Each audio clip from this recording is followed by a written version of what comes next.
అయితే ఇక్కడ గతంలో వైఎస్ జగన్ ముఖ్యమంత్రిగా ఉన్నప్పుడు ఇలాంటి కక్ష సాధింపు విధంగా ఇలాంటి సెక్షన్ల కింద ఇలాంటి చర్యలు తీసుకున్నారా లేదా అంటే ఏం చెప్తారు మీరు? సార్ ఆయన అలాంటి కక్ష సాధింపు చర్యలు తీసుకుంటే ఫస్ట్ అరెస్ట్ చేసేది ఒకళ్ళ నన్నేనేమో సార్. ఎందుకంటే కోడికత్త కేసు కానీ, వివేకానంద రెడ్డి గారి మర్డర్ కేసు కానీ, కార్తీక దీపం డైలీ ఎపిసోడ్లు తీసినట్టుగా నేనే ఎక్కువ ఆ కేసుకు సంబంధించిన రిప్లైస్ అన్ని ఇచ్చేదాన్ని సార్. సో అప్పట్లో రఘురామకృష్ణరాజు గారు అనుకుంటండి అన్ని మీడియా ఛానల్స్ ని పిలిపించి ఢిల్లీలో ఒక ప్రెస్ మీట్ పెట్టారు. చూడు జగన్, అసలు నీకు దమ్ముంటే ఈ అమ్మాయిని ఎదుర్కోవా, కన్నా రజని ఈ అమ్మాయిని ఎదుర్కో చూద్దాం అంటూ ఓపెన్ ఛాలెంజ్ చేస్తే అందరూ తప్పట్లు కొట్టి రఘురామకృష్ణరాజు గారు మిమ్మల్ని భలే పొగిడారండి అన్ని ఛానల్లో అన్నారు. నాకైతే అర్థమైంది ఏంటంటే ఆయన టార్గెట్ అయ్యాడు, ఇప్పుడు నన్ను టార్గెట్ చేయమని జగన్ గారిని అడుగుతున్నారా ఏంటి? నాకైతే అలా అర్థమైంది. నీకు దమ్ముంటే ఎదుర్కో జగన్ అంటే ఆయన నాకు దమ్ము ఉందని ఎదుర్కొంటే నన్ను ఎత్తి జైల్లో పడేస్తే నా పరిస్థితి ఏంటి? ఇతను నన్ను సపోర్ట్ చేసినట్ట, నన్ను పొగిడినట్ట, లేకపోతే నన్నే నా కొట్టేది ఆ అమ్మాయిని కూడా కొట్టు అన్నట్టుగా ఏమన్నా సంకేతం ఇచ్చినాడా? నాకైతే అర్థం కాలేదు సార్. సో అప్పుడు అంటే ఆయన కక్ష సాధింపు చర్య తీసుకున్నారా అంటే మేమందరం ఇలా బయట ఉండేవాళ్ళం కాదు సార్. మా స్పోక్స్ పర్సన్స్ అందరికీ కూడా పవన్ కళ్యాణ్ గారు అంటే ఇష్టం కాదు, ప్రాణం సార్. ఆయన ఏమన్నా అంటే మేము వెంటనే జగన్ గారిని మేము ఎదిరించి ఇష్టాచారంగా మాట్లాడి ఉంటేస్తారు. బట్ నేనైతే మరీ అంత ఎక్కువ మాట్లాడలేదండి. అన్న మీద ఉండే ప్రేమతో, కులం మీద ఉండే అభిమానంతో 4-5 మాటలు ఆ కేసుల గురించి అనేదాన్ని. మరి కక్ష సాధింపు చర్య తీసుకున్నారంటే నేనే ప్రత్యక్ష ఎగ్జాంపుల్. నన్నేమి ఇబ్బంది పెట్టలేదు కదా, నన్నేమి కేసులేసి లోపలేయలేదు కదా. ఏదో ఆయన అభిమానులు 4 మాటలు అంటారు అంటే ఏమో అనకండి ఎలా ఉంటారు. మరి నా అభిమానంతో, నా అన్న మీద అభిమానంతో నేను వాళ్ళు అన్నప్పుడు వాళ్ళ నాయకుడి మీద అభిమానంతో వాళ్ళు నన్ను అంటారు.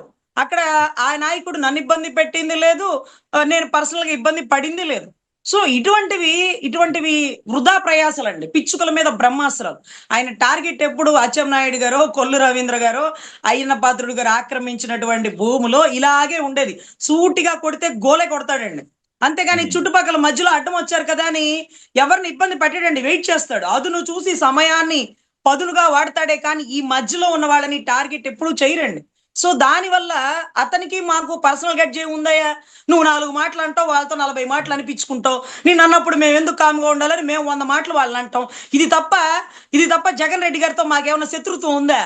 ఆయన ఏమన్నా మమ్మల్ని ఇబ్బంది పెట్టాడా? అలా ఇబ్బంది పెడితే దాసరాము గారినో, కన్నా రజనీనో, మాకు జనసేనకు పనిచేసిన స్పోక్స్ పర్సన్స్ నో, వీళ్ళందరం కూడా ఎప్పుడో జైల్లోనే ఉండుండే వాళ్ళం అండి. మా మీద ఇంకా నైన్లే రాజద్రోహాలు గట్రా పెట్టుంటే అల్లాడిపోయి ఉండేవాళ్ళం. అసలు చిన్నపాటి కేసులే పెట్టలేదండి. ఎందుకంటే మమ్మల్ని పవన్ కళ్యాణ్ గారి అభిమానులుగానే చూస్తారు కానీ ఆయన శత్రువులుగా ఎప్పుడు భావించరండి. సో ఇప్పుడు ప్రభుత్వం ఏం చేస్తుందంటే ప్రజాస్వామ్య విరుద్ధంగా రెడ్ బుక్ పరిపాలనలో ఒక యూట్యూబర్ మీద రాష్ట్ర ఉప ముఖ్యమంత్రి రియాక్ట్ అయ్యాడా అంటే యూట్యూబర్ కి భయపడుతున్నాడా? యూట్యూబర్ చేసే వీడియోలు చూస్తున్నాడా? యూట్యూబర్ వీడియోలకి స్పందించేంత ఖాళీగా ఎందుకున్నాడు? 3-4 శాఖలు ఉన్నాయి, చేయాల్సినటువంటి సినిమాలు ఉన్నాయి, రాష్ట్ర ప్రజల అభిమానులు ఉన్నారు, ఇది కాక పార్టీని బలోపేతం చేసుకోవాలి, ఇది పట్ల ఆయనకి హెల్త్ కండిషన్స్, ఇబ్బందికర పరిస్థితులు ఉన్నాయి. ఇవన్నీ చూసుకునే వాటి మధ్యలో అంత బిజీలో కూడా యూట్యూబర్ వీడియోలు చూడడం, నన్ను అంటాడా, మెగా ఫ్యామిలీని అంటాడా అని స్పందించడం అంటే ఇక్కడ ఆశ్చర్యకరం.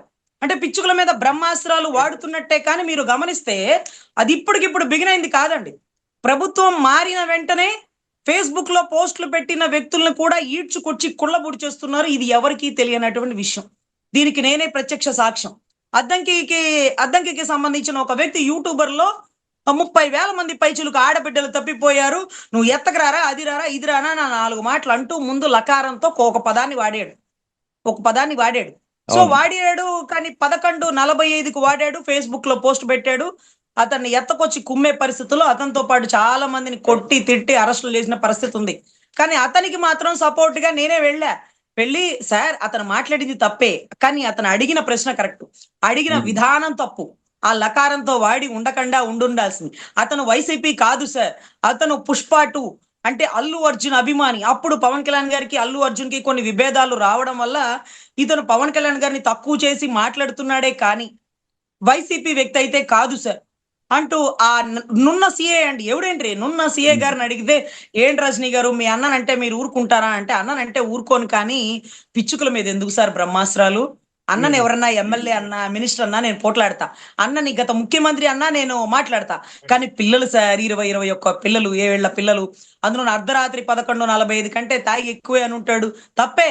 కేసులు పెట్టండి, జైల్లో వేయండి, కానీ అలాగా కుమ్మి ఇబ్బంది పెట్టకండి, వాళ్ళ భవిష్యత్తు ఉంటది, ఇబ్బంది రైట్ పడతారు రైట్ అని రైట్ అన్నాను సార్. అంటే అప్పటి నుంచే పవన్ కళ్యాణ్ గారిని వ్యతిరేకించిన ప్రతి ఒక్కరిని మూడో కంటికి తెలియకుండా పోలీస్ స్టేషన్ లో కేసులు పెట్టి కుమ్ముతున్నారు అనే దానికి సంవత్సరంన్నర క్రితం జరిగినటువంటి ఈ కేసు ఎవిడెంటరీ. నున్న సిఐ గారు, నేను ఎవిడెంటరీ, ఆ రైట్ బిడ్డతో సహా. రైట్ సో రైట్ ఇలాంటివి జరుగుతున్నప్పుడు కక్ష సాధింపు అనేది ఎందుకు అనుకోకూడదు? మనకెందుకు 100 మంది తిడతారు మనల్ని, మోడీ గారిని 100 మంది తిడతారు, ఈ రోజు ఇందిరాగాంధీ గారిని 100 మంది తిట్టే వాళ్ళు ఉంటారు. అందరికీ మనం స్పందించాలా? మన విలువైన సమయం వాళ్ళ కోసం వృధా చేయాలా? ఒకవేళ హిందువుని తిడుతున్నాడు అంటే ఆర్ఎస్ఎస్ వాళ్ళు, విశ్వ హిందూ పరిషత్ వాళ్ళు, బీజేపీ వాళ్ళు ఎందుకు రియాక్ట్ అవ్వలేదు అప్పుడే? ఇప్పుడు ఎందుకు రియాక్ట్ అయ్యి దానికోసం ఇప్పుడు రియాక్ట్ అయ్యారంటే ప్రభుత్వం వచ్చి 2 సంవత్సరాలైనా ప్రభుత్వం వచ్చిన మరుసటి క్షణమే రావణిలాగా రాముడు సీత గురించి మాట్లాడాడని రియాక్ట్ అయి ఉంటే ఆ స్పందన పర్ఫెక్ట్ గా వచ్చినట్టు. ఆ రైట్ స్పందన పర్ఫెక్ట్ గా వచ్చినప్పుడు మీరు నెంబర్ 1 హిందూ ధర్మాన్ని కాపాడే వ్యక్తిగా భావించవచ్చు. ఈ రోజు స్టేజ్ మీద మిమ్మల్ని ఎగతాళి చేశాక అతన్ని అరెస్ట్ చేసి, ఎగతాళి కూడా కాదులేండి, మీరు అన్న డైలాగ్ యాస్టీజ్ అన్నాడు, మీరు అన్నప్పుడు రైట్ మీకేమనిపించలేదు, కానీ దాన్ని రివైండ్ చేస్తే మీకు కడు బాధగా ఉంది, అది ఆశ్చర్యకరం. సో రైట్ ఇప్పుడు ఆ హైందవ ధర్మం గురించి అన్నారు, అందుకే కేసులు పెట్టానంటే ఇది కడు సందిగ్ధం, ఆలోచించవలసినటువంటి విషయం అండి.